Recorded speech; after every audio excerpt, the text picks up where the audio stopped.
Hello students.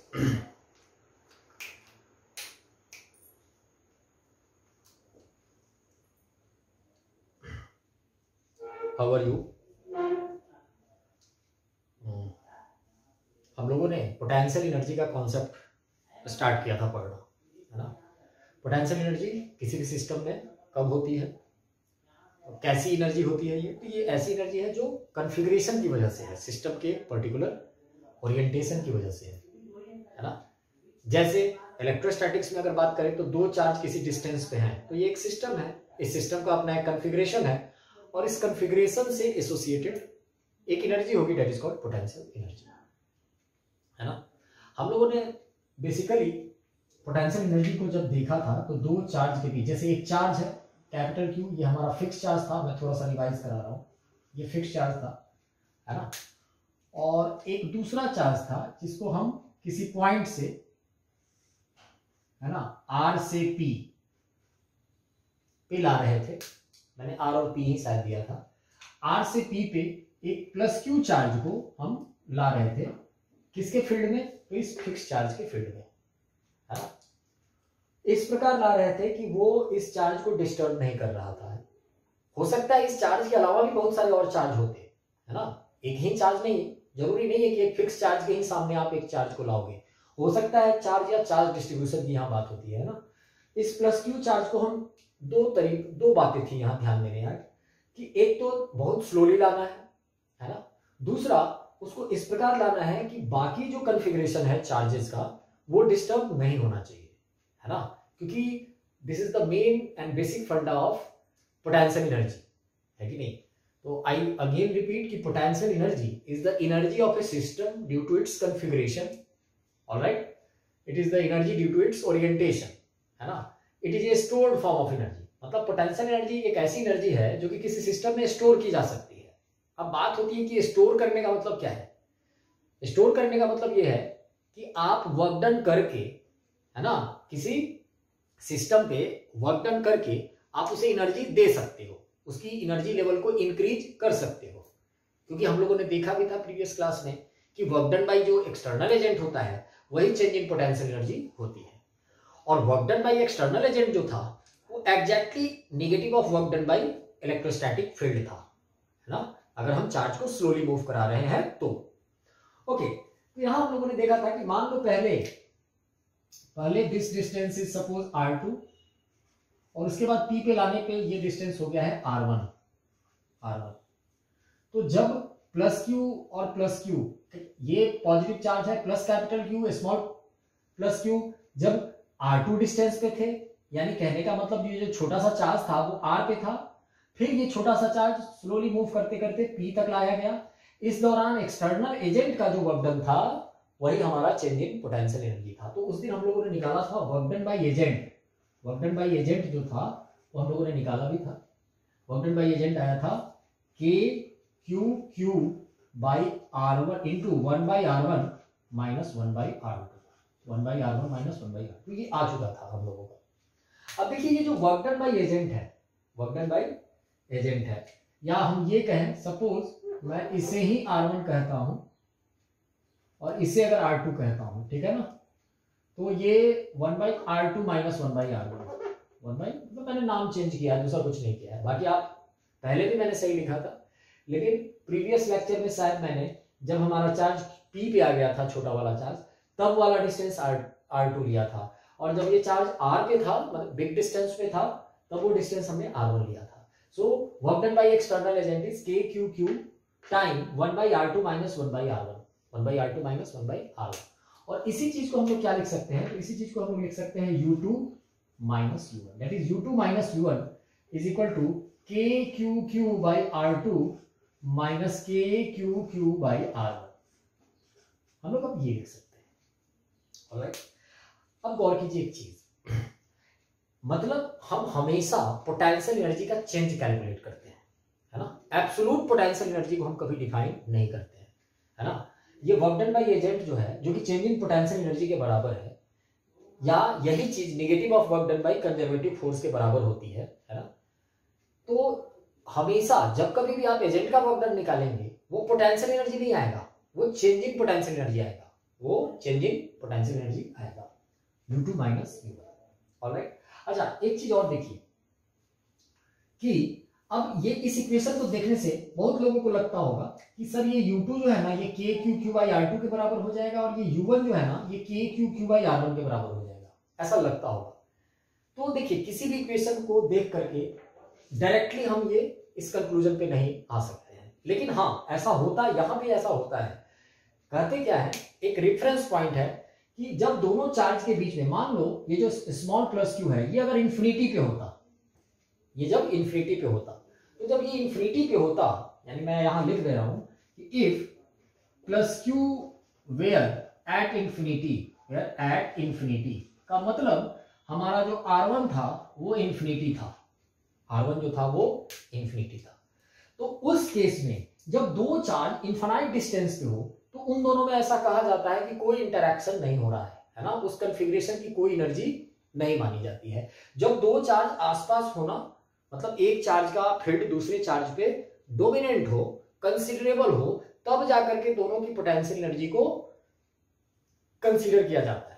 जैसे मैं एक चार्ज हूं, मैं यहां हूं और दूसरा चार्ज अमेरिका में है, तो काफी दूर है हमसे, फिर है ना, फिर क्या कर सकते, बेशक एक सिस्टम है जहां पे दो चार्ज हैं, एक मैं हूं और एक वो अमेरिका में है, लेकिन इस सिस्टम की जो पोटेंशियल एनर्जी होगी ना वो बहुत ही कम मानी जाएगी, नेग्लिजिबल मानी जाएगी। तो U एट इंफिनिटी है ना, U at infinity is always taken as 0, मतलब दो चार्ज के बीच जब इनफाइनाइट डिस्टेंस हो तो उनकी पोटेंशियल एनर्जी को 0 ली जाती है। तो यहां हम लोग लिख सकते हैं इस केस में, अगर U1 को, जो कि U1 is equal to U at infinity, क्योंकि जब R1 पे थे, जब दोनों के बीच का डिस्टेंस यही R1 इंफिनिटी हो जाए तो पोटेंशियल एनर्जी को हम U1 लिखते हैं और U1 हमारा U इंफिनिटी होता जो कि 0 होता।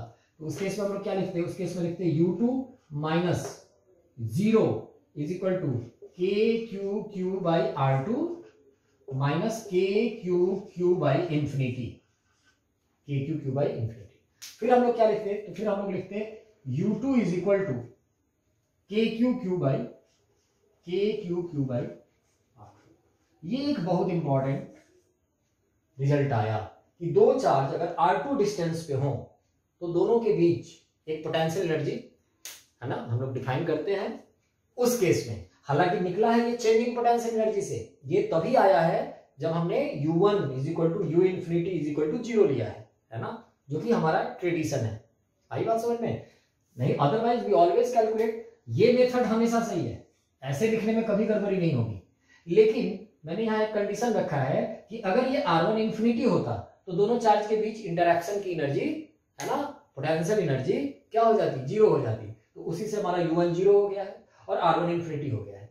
तो मैंने R1 इंफिनिटी और U1 0 जैसे ही इस इक्वेशन में रखा है, हमें मिल गया है U2 is equal to KQQ/R2।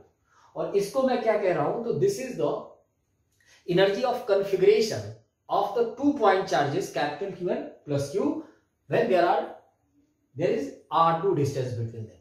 अब उसी तरीके से हम कह सकते हैं, अब मतलब अगर दो चार्ज आज के बाद दिखे Q1 and Q2 point charge R distance पे, तो इस सिस्टम की पोटेंशियल एनर्जी क्या हो जाएगी, तो इस सिस्टम की पोटेंशियल एनर्जी हो जाएगी U is equal to KQ1Q2/R, KQ1Q2/R, ठीक है ना। अच्छा, इस सिस्टम की एनर्जी पॉजिटिव कब होगी, तो जब दोनों चार्ज पॉजिटिव हो, नहीं तो दोनों चार्ज नेगेटिव हो। ये मैंने प्रीवियस लेक्चर में समझाया था, क्योंकि जब ये पॉजिटिव होगा तो इस पॉजिटिव को लाने में सच में एक्सटर्नल एजेंट को धक्का देके लाना होगा, क्योंकि दोनों में रिपल्सन हो रहा होगा, है ना। तो वर्क डन बाय एजेंट अगर पॉजिटिव होता है तो पोटेंशियल एनर्जी इंक्रीज करेगा, वर्क डन बाय एजेंट अगर नेगेटिव होता है तो पोटेंशियल एनर्जी क्या करेगा, डिक्रीज करेगा। And just opposite, work done by electrostatic force अगर पॉजिटिव होता है तो पोटेंशियल एनर्जी डिक्रीज करेगा, और work done by electrostatic force अगर नेगेटिव होता है तो इंक्रीज करेगा। हम वाइस वर्सा बोल सकते हैं। तो दो पॉइंट चार्ज अगर R डिस्टेंस पे हो तो दोनों के बीच इंटरैक्शन की एनर्जी बोले तो पोटेंशियल एनर्जी KQ1Q2/R हो जाएगी। क्या हो जाएगी, KQ1Q2/R हो जाएगी। ऑलराइट, लेकिन शर्त है ये दोनों पॉइंट चार्ज होने चाहिए, ये दोनों क्या होने चाहिए, पॉइंट चार्ज होने चाहिए। अगर ये दोनों चार्ज पॉजिटिव है तो पोटेंशियल एनर्जी पॉजिटिव, अगर ये दोनों चार्ज नेगेटिव है तो पोटेंशियल एनर्जी नेगेटिव। अगर एक पॉजिटिव दूसरा नेगेटिव है तो यहां साइन के साथ अगर रखेंगे तो U नेगेटिव आ जाएगा, U क्या आ जाएगा, नेगेटिव आ जाएगा। मतलब आप यहाँ पे दोनों को साइन के साथ रखोगे कोई दिक्कत नहीं है, क्योंकि U can be positive, can be negative also, can be negative also. You positive होगा कि नेगेटिव होगा वो डिपेंड करता है कि दोनों पॉइंट चार्जेस का साइन क्या है। दोनों पॉइंट चार्जेस का सेम साइन है अगर तो यू पॉजिटिव होगा, अगर डिफरेंट साइन है तो यू नेगेटिव होगा।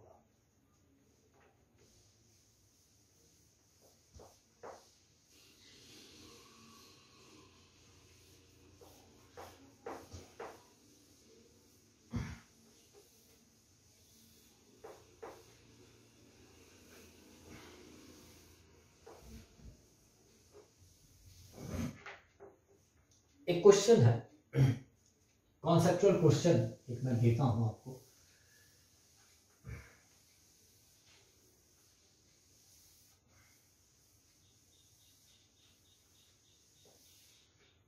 क्वेश्चन में लिख नहीं रहा हूं, वर्बली बोल रहा हूं, आप नोट कर लेना। In a given charge distribution a point charge Q is moved from A to B. The work done by external agent in doing so is 100 joule. Then what is the change in potential energy? First point है, and second point है, what is the work done by electrostatic force in doing so? All right, I repeat the question. In a given charge distribution, a point charge Q is moved from point A to point B. In doing so, the work done by external agent is 100 joule. Then what is the change in potential energy? Also find the work done by electrostatic force in this process. तो देखिए इस question को अब मैं solve करता हूं कि एक चार्ज डिस्ट्रीब्यूशन है आपके पास। इन ए गिवन चार्ज डिस्ट्रीब्यूशन का मतलब कोई चार्ज है हमारे पास, बहुत सारे चार्ज या एक सिंगल चार्ज हो सकता है हमारे पास पॉइंट चार्ज भी हो सकता है, हमारे पास कंटिन्यूअस चार्ज डिस्ट्रीब्यूशन भी हो सकता है, हमारे पास एक रॉड हो सकता है जो चार्ज हो, हमारे पास एक डिस्क हो सकता है जो चार्ज हो, है ना। चार्ज डिस्ट्रीब्यूशन का ये मतलब हुआ नट सेल। अब क्या है कि इस चार्ज के सामने, इस चार्ज के फील्ड में किसी दूसरे पॉइंट चार्ज को ये कोई चार्ज डिस्ट्रीब्यूशन है, मान लो Q1 Q2 up to Qn तक कोई चार्ज डिस्ट्रीब्यूशन है, ये हमने अपना सिस्टम मान लिया, है ना। ये प्लस है माइनस है, ये बात की बात है। अब यहां पे एक पॉइंट A है और यहां पे कहीं पॉइंट B है। A से B मुझे एक प्लस Q चार्ज को लाना है और इस दौरान A से B मैं एक सिंपल से पॉइंट चार्ज को मूव करा रहा हूं A टू B। अच्छा, एक चीज और यहां ध्यान देने वाली बात है कि जब तक कुछ मेंशन ना हो, ये अंडरस्टूड है कि वो चार्ज है ना स्लोली मूव कर रहा है from point A two point B। वो चार्ज बिल्कुल स्लोली मूव कर रहा है, बिकॉज डिफिनीशन में ही ये है कि हमारे पॉइंट चार्ज को स्लोली मूव करना पड़ेगा, अदरवाइज है ना एक्सेलरेशन आ जाएगा। क्योंकि स्लोली मूव करेगा तभी हम कह सकते हैं कि नेट एक्सटर्नल फोर्स उस पर 0 है। चार्ज को एक्सेलरेट नहीं करने देना है, क्योंकि हमें इलेक्ट्रोस्टैटिक फोर्स को एक एजेंट के फोर्स के जस्ट इक्वल एंड अपोजिट ही रखना होता है, तभी हम कह पाते हैं वो बात, है ना। तो क्वेश्चन कहता है कि A से B तक लाने में वर्क डन बाय एजेंट जो है वो 100 जूल है, तो चेंज इन पोटेंशियल एनर्जी क्या हो जाएगी? तो भैया change in potential energy that is UB minus UA किसके बराबर होता है? तो वो तो वर्क डन बाय एजेंट के ही बराबर होता है, वर्क डन बाय एजेंट के ही बराबर होता है। और वर्क डन बाय एजेंट क्या हो जाएगा? Simple 100 joule. Work done by agent क्या हो जाएगा? 100 जूल। दूसरी बात, इस दौरान work done by electrostatic force क्या हो जाएगा? तो work done by electrostatic force EF electrostatic force हम जानते हैं that is negative of work done by agent होता है। ये तो होता है ना। पोटेंशियल एनर्जी के कॉन्सेप्ट में ये तो पहला ही रिजल्ट आया था कि इलेक्ट्रिक फोर्स का work done negative of work done by agent होगा। तो या vice versa, work done by agent is negative of work done by electric force, या work done by electric force is negative of work done by external agent. ये क्या हो जाएगा? -100 joule. -100। ये electric force कैसा फोर्स है? मैं थोड़ा सा और रिवाइज करा दूं। ये इलेक्ट्रिक फोर्स कैसा फोर्स है? तो ये इलेक्ट्रिक फोर्स कंजर्वेटिव फोर्स है। इलेक्ट्रिक फोर्स जो है वो कंजर्वेटिव फोर्स है। अच्छा, कंजर्वेटिव फोर्स की क्या खासियत होती है? तो कंजर्वेटिव फोर्स की जो खासियत होती है, थोड़ा सा मैं लिख देता हूं, आप ध्यान रखेंगे। कंजर्वेटिव फोर्सेस की खासियत क्या क्या है? पहला, work done by conservative force CF conservative force का negative U final minus U initial होता है। Final potential energy minus initial potential energy होता है। मैं कुछ फीचर्स लिख दे रहा हूं आपके काम की चीज, हालांकि आप 11th में पढ़ते, लेकिन मैं आप ध्यान देंगे थोड़ा सा रिवाइज के तौर पे करा देता हूँ। कुछ बातों को अगर आप ध्यान रखेंगे ना तो यहाँ पे दिक्कतें नहीं आएंगी, ठीक है ना। तो कुछ कंजर्वेटिव फोर्स के बारे में मैं फीचर लिख देता हूँ। Negative of work done by conservative force is you final minus U initial. जैसे यहाँ पे यू बी माइनस यू है, ये भी एक टाइप का U final minus U initial ही है, क्योंकि इनिशियली हमारा चार्ज ए पे था, फाइनली बी पे है, तो मैंने सिंपल लिख दिया। ये u two minus u one भी कर सकते हो आप। ऑलराइट, दूसरा पॉइंट कि work done by conservative force जो होता है, work done by conservative force path independent होता है, पाथ इंडिपेंडेंट होता है, पाथ पे डिपेंड नहीं करता है, इंडिपेंडेंट।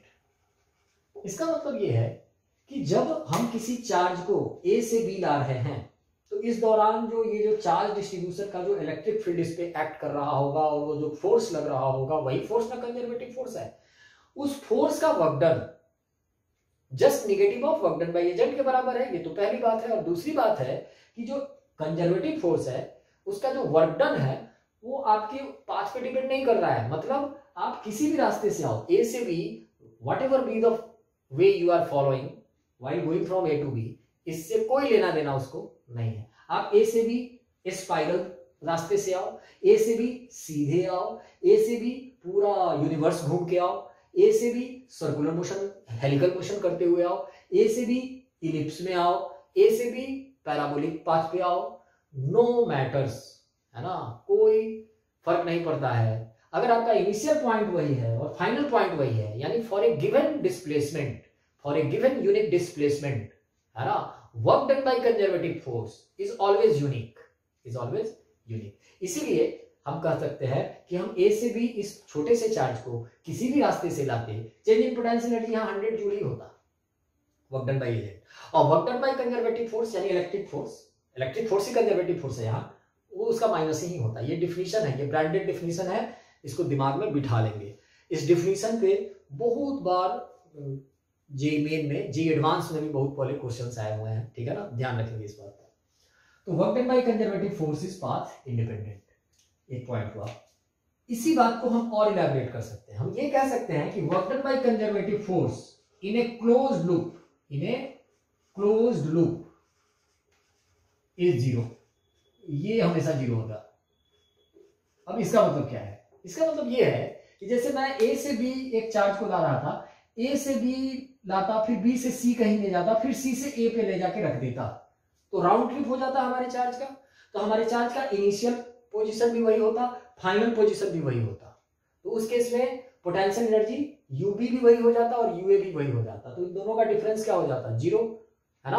और work done by electric force negative of work done by agent, और जब work done by agent he zero हो जाएगा तो work done by electric force भी जीरो होना होगा। इसीलिए कहा जाता है कि किसी भी कंजर्वेटिव फोर्स का work done in A close loop is always zero, है ना। जैसे ग्रेविटेशनल फोर्स का वर्क डन हमेशा जीरो होगा फॉर राउंड ट्रिप। जैसे एक बॉक्स है हमारे हाथ में, मान लो ये मार्कर है, इस मार्कर को पहले मैं 5 मीटर ऊपर ले जाता हूं, फिर 5 मीटर नीचे ले जाता हूं, ठीक है ना। जैसे मैं यहाँ एक पर्टिकुलर पोजीशन पे है, मान लो इस पोजीशन का नाम है ए से मैं बी ले गया, फिर बी से ए लाया, work done by gravitational force क्या हो जाएगा? जीरो।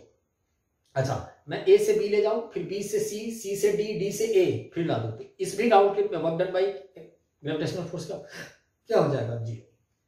मतलब अगर आपका इनिशियल पॉइंट और फाइनल पॉइंट बिल्कुल सेम है तो रास्ता कोई भी हो, लूप केवल कंप्लीट होना चाहिए, राउंड ट्रिप कंप्लीट होना चाहिए।